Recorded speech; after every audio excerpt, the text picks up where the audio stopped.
ឡើយចន្ទ្រាជាកីឡាករគុនខ្មែរដែលមានជំនាញខ្លាំងក្នុងការប្រើប្រាស់កែងនិងជង្គង់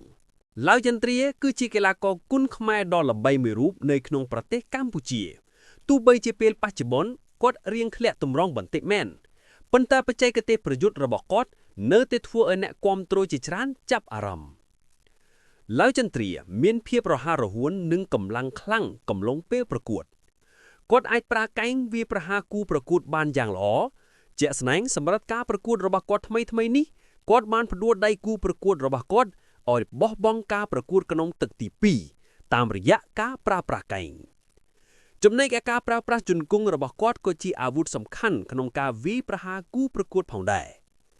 ការវឹកហាត់យ៉ាងខ្លាំងធ្វើឲ្យគាត់ក្លាយជាកីឡាករដែលមានសមត្ថភាពខ្ពស់គាត់តែងតែបង្ហាញភាពក្លាហាននៅពេលប្រកួតក្នុងសង្វៀនអ្នកគាំទ្រជាច្រើនសរសើរចំពោះស្ទីលប្រយុទ្ធរបស់គាត់ឡើយចន្ទ្រាមានចិត្តអំណត់និងភាពអត់ធ្មត់ខ្ពស់ក្នុងការប្រកួតគាត់តែងតែគោរពវិន័យក្នុងការវឹកហាត់ជាប្រចាំគាត់តែងតែខិតខំប្រឹងប្រែងដើម្បីអភិវឌ្ឍសមត្ថភាពរបស់គាត់ស្ទីលប្រយុទ្ធរបស់គាត់បង្ហាញពីអត្តសញ្ញាណនៃគុនខ្មែរឡើយចន្ទ្រាជាគំរូល្អសម្រាប់យុវជនដែលចូលចិត្តកីឡាប្រដាល់